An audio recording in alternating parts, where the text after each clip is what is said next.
I'm not happy with a lot of the Republican Party. There's an article about that where I literally said the Republican Party is barking up the wrong tree. They're letting the social conservatives in too much. But that doesn't change my commitment as a gay Republican or a Republican, because the only way that I can fight that BS is from within the party. Hi guys, welcome to Uncloseted Media's new podcast with me, Spencer Macnaughton. Today I am here with Peter Boykin. He is the founder of Gays for Trump, an organization he created during Trump's first presidential run 10 years ago.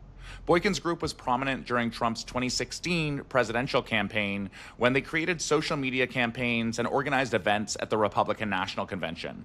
Now, he's the founder of the website Go Right News, and this year, he's running for County Commissioner of Alamance, North Carolina. Peter, thanks so much for speaking with me and coming on our podcast today. Thanks for having me on today.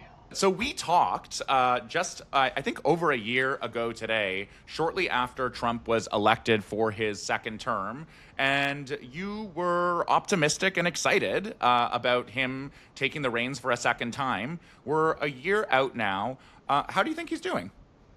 Well, first of all, I'm saying that you got a lot of slack for talking to me, so thank you for actually talking to me. But I think it helped a lot. But I think we're doing pretty good. I'm hopeful for Donald Trump.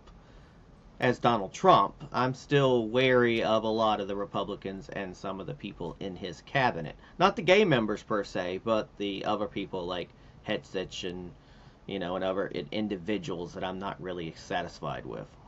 It's interesting you say you're still hopeful for Trump. I mean, him and his administration in the last year, they've waged, an unprecedented, relentless attack against the LGBTQ community. They've, slashed HIV and AIDS funding and funding for many other kind of LGBTQ healthcare issues, erased mentions of transgender people. And the people he's surrounded with aren't just, anti-trans, they're aggressively anti-LGBTQ. How do you square that away by saying you're still hopeful despite all he's done? Well, I'll tell you, first of all, a lot of the people that he surrounded himself, the gay members, are a lot of log cabin type people, and if you've done the research on log cabin, they do include the LGBT, possibly Q. As for Trump, unfortunately, he's got a lot of other fish to fry, and there's other members, unfortunately, I think, that have taken back over, the evangelistical Christians, for one, love to take over our groups and good ideas, and I feel like they've kind of weaseled their way back in, unfortunately, and I don't see a good future for the Republican Party if they continue down that road. So I'm not optimistic on the future of the Republican Party. I'm only got to be optimistic about what Donald Trump's doing that's not regarding the gay community. I can also say that a lot of these, if you break it down, it just seems to be, I guess, a tax on the trans community, per se. I'm not exactly happy with that, but I know a lot of the gays take up for it, but it's usually the trans community that we're seeing different rules and laws and things happen. And again, I'm not exactly happy on those issues. It's, again, not the same Trump that we had before, but it's a different ball game. I guess that's how politics are, unfortunately. Mm-hmm. And you're 100% right. I mean, he's passed a litany of executive orders rolling back trans rights, and the rhetoric that he's projected toward the trans community has been, unrelenting. But he's also done a lot for gay and lesbian rights by wiping references to all LGBTQ people from certain spaces on White House pages. I find it interesting because a lot of folks I talk to who are Republican or conservative leaning want to blame everyone else but Trump for these things. And at the end of the day, he's the president of the United States. So why can't you say this is what Donald Trump is doing? It's not the conservatives. It's not the people around him. He's the man. He's the number one, and he's in charge. What makes you have pause by pointing the finger right at him? Well, Donald Trump is one person. Our government is more than one individual. He might have appointed these individuals, but you got people like Seth Hitchens that want to basically do a query search on gay, get rid of the NOLA Pete gay. Hegseth, you mean? Pete Hegseth? Pete, whatever his name is. He's a drunk. I don't care. I can't stand the man. I want him gone. I think that you've got stupid people involved in his cabinet. Unfortunately, Donald Trump has falls for people flattering him, and I don't know if he exactly knows everything that's going on. He's an older man now. He had an assassination attempt. You've got other things on his plate, and unfortunately, you've got these individuals in his cabinet doing these. So I find it hard to believe. I find it hard to say it's on Donald Trump per se. Maybe it's a little bit. Maybe he could stand up and say, "Hey, I support Pride Month," or whatever it is. I would like to see that. I'll tell you this. I think it was the election season. He came to North Carolina at our North Carolina dinner, and he spoke about, building a wall and things like that. Then he mentioned, I think there's a common thing that Donald Trump said, something like trans for all or something like that. I don't know, but he said something about trans. And he says consistently he wants to get rid of, quote, transgender for everybody. That's something he said dozens of times. Yeah. He said something into effect like that, and then everybody stands up, clap, clap, clap, standing ovation. But Donald Trump also said, well, I wish y'all would clap like that and be excited about things that actually matter, like the wall and immigration. So he literally called them out. So unfortunately, I think he fell into the whole, well, this is what the base wants. And all you hear is this woke, anti-woke, which to me all I hear is anti-gay, anti-gay, anti-gay. And I'm not happy. Again, I'm not happy with a lot of the Republican Party. I went and spoke to our local North Carolina LGBTQ nation. I talked about it. There's an article about that where I literally said the Republican Party is barking up the wrong tree. They're letting the social conservatives in too much. But that doesn't change my commitment as a gay Republican or a Republican, because the only way that I can fight that BS is from within the party. You can't fight it from outside the party. That's just not how politics work. I'm having a fight internally with Republicans. I've got an 11,000 plus group of gay Republicans now on Facebook. That's not just the Gays for Trump now, it's gay Republicans and Gays for Trump. And I'm dealing with this whole drop the T crap coming from the group. And I'm fighting with that daily. I hate pride. I don't like the rainbow flag. Oh, good for what they're doing in Stonewall. And it's irritating. I consider myself a constitutional for liberty. I consider myself a moderate, right-leaning moderate. I don't really like the word conservative. And as more I'm getting down the rabbit hole of politics, I'm like a lot of individuals. More and more people are becoming unaffiliated because they're tired of both parties' BS. And when you get frustrated and irritated by conservatives who want to drop the T or do away with Pride Month or these sort of things, you mentioned that you don't think that's the best strategy for the party. Why does it irritate you, and why don't you think that's the best strategy? To me, personally, social policy should not be left or right, period. Like civil rights, gay rights, things like that, they should not be left or right. If I'm for gay rights, you shouldn't be able to consider me like some leftist. Unfortunately, we've got a lot of social conservatives in my party, and they're ready to die on the Hill because a guy in heels bothers them. And it's stupid. It's just ridiculous. And when you think about that, right, like there's a group of, I think, more than 40 socially conservative groups who just launched the Greater Than campaign, which is a new effort to overturn gay marriage. What are your thoughts on that? And again, these groups are directly tied to the Trump administration. I mean, it's confusing to me how you can still stand by him when at the end of the day, he's the final voice on these issues a lot of the time. Trump can be the final voice, but unfortunately, again, he's still just one voice. You've got these groups who will organize. But he's the president of the United States. He can be the president of the United States, but he can't make other people do everything. He can't make other people do anything, but he's decided to appoint people like Pete Hegseth, people like Kristi Noem, people who have horrifically anti-LGBTQ and anti-gay backgrounds. So, I think there's a lot of people out there who still stand with him, but how can you stand with him when you're denouncing these people who he decided to put in charge?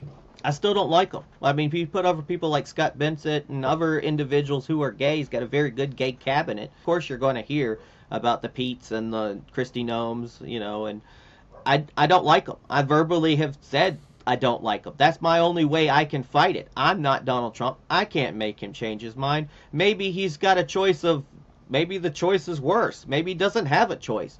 I'd like to take the job, and there's plenty of other people you can bring in. Unfortunately, I think he's just trying to keep I think he's trying to keep some sort of legacy, but unfortunately, to me, it's tattered a little bit. Um, Again, I still support Donald Trump because I think he was the best person in office. Maybe if the Democrats had got off their ass and actually got a decent candidate, I could support a decent candidate. I don't hide the fact that I didn't vote for our governor. I didn't vote for our governor candidate of Mark Robinson. Unfortunately, Donald Trump, I don't know. I don't know if there was adjustment because of the almost the suicide. Not the suicide, almost the assassination attempt. You got the killing of Charlie Kirk. There's a lot of factors in play.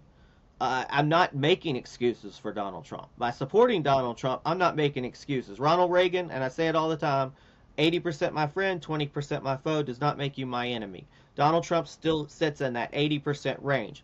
But everything I work on is not just gay rights is not going to be the only issue, like, oh, I'm out. I can still openly, I'm not hiding it, I'm openly disgusted with a lot of the things that happen. And I tell my group of 11,000 people that I might have to fight against half of them how I feel. And if they don't like it, they can get the hell out. And for the record, you mentioned Mark Robinson, and I'm glad you denounced him. He is a former North Carolina gubernatorial candidate who has compared gay and trans people to maggots and filth. And that was shortly before his porn history leaked, and it was discovered that he had a strong affinity for trans porn. But that's another story for another day, and one you can read at unclosetedmedia.com if you like. But Peter, what are you telling those 11,000 gay Republicans? Because I think a lot of people listening to this are like, how in the hell can you be a gay Republican at this point, given everything that's happened? What are you hearing? Are there reasons at this point?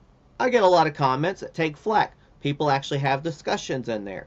I had to lay down the law on some people because I would post just something simple, and all of a sudden it'd be a meme of the cut the T, cut the T. And I literally just got, like, all caps, like, tired of hearing this crap. Don't post it on this. Get the hell out. It's like, and I'm sure that some of them are like, oh, I don't leave, oh, you this group turned leftist. I'm like, bullshit. I'm the same as I was before. I established the group not as a Republican group, as a group that's supporters of Donald Trump and what the big tent and the MAGA and everything. Unfortunately, MAGA has kind of devolved again. The evangelisticals took over the Tea Party. They took over America First. They took over MAGA. They always take over our groups. But Peter, when it's interesting, that you say you want to stick with the Republican Party, you still believe in the Republican Party. That's really interesting. But when there has been such a strong evangelical takeover of the party, and you have a lot of the people in the highest positions of power who believe that, gay marriage is akin to giving pets or pedophiles the right to marry, does part of you not just want to say, screw it? Like the Democrats are way more in line with who I am and my existence and my life with my husband? That would say that, again, that you're separating the social part. It should be like left to right. I'm like, no. It's still fiscally that you really feel strong about. Is that right? And the issue is, if you got to think of it, you do a deep dive.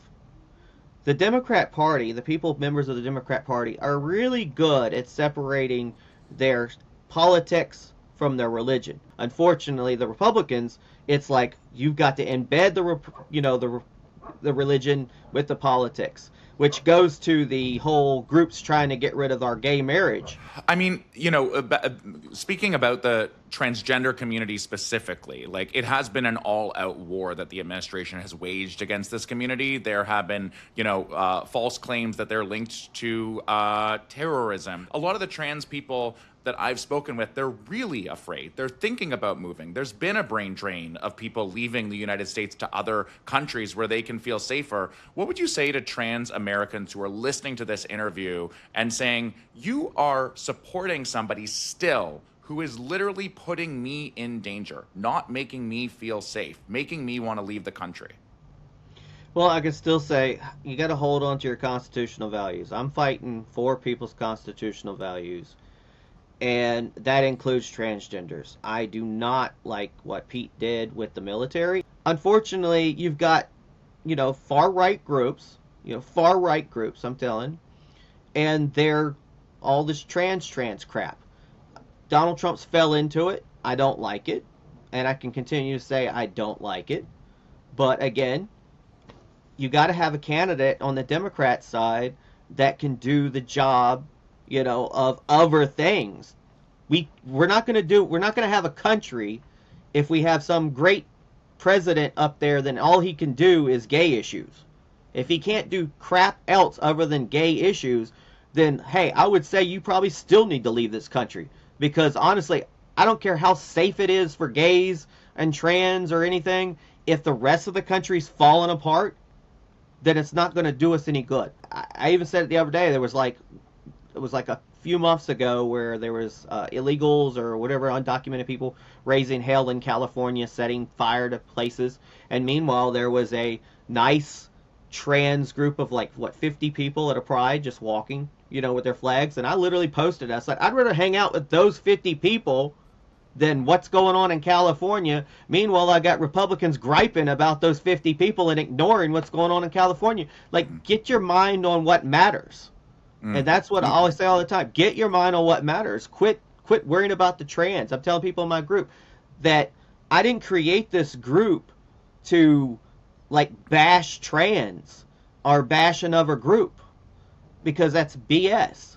That's just escapism. That's just, that's actually, we're no different. Those people are no different than Republicans trying to blame the gays for everything. Educate yourself on our history and our gay rights and our rainbow flag, and that's what the only thing I can do in my group is I spend more time doing damage control, trying to keep our group going the right path, not as in politically, but going the right path, through our Constitution and understanding what to do.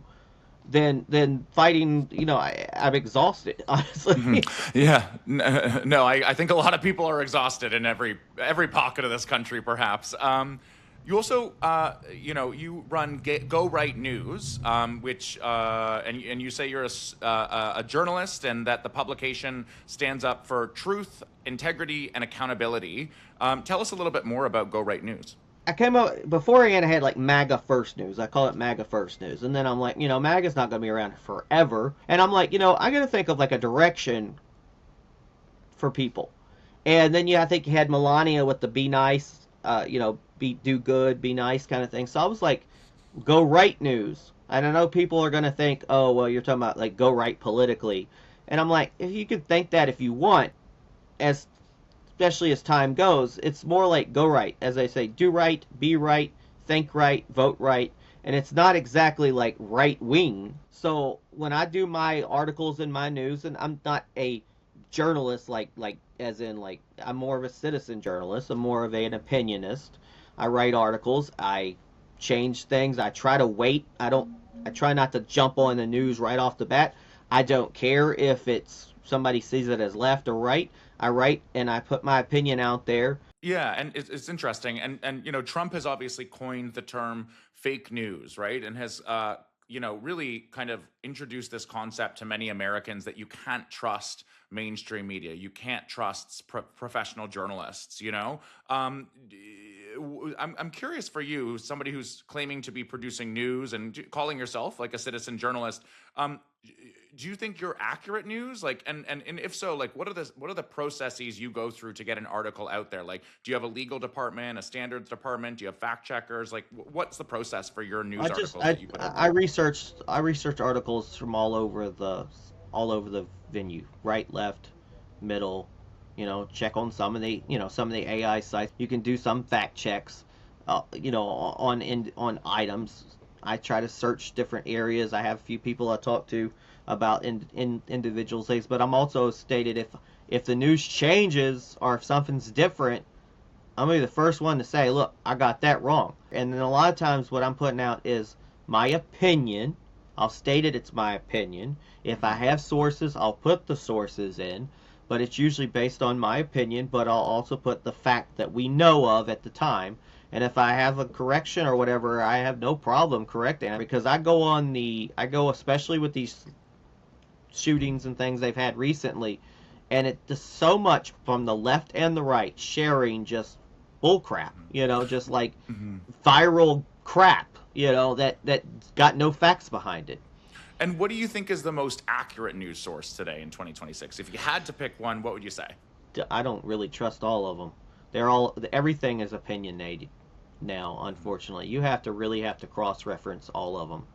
I mean, you're probably looking for me to say like Fox News. I'm like, no. No, I I'm don't not know. looking for. I'm just curious, like because I think a lot of people who create sites like you, I'm genuinely curious as someone who runs a news publication, like where do you guys distill the truth from?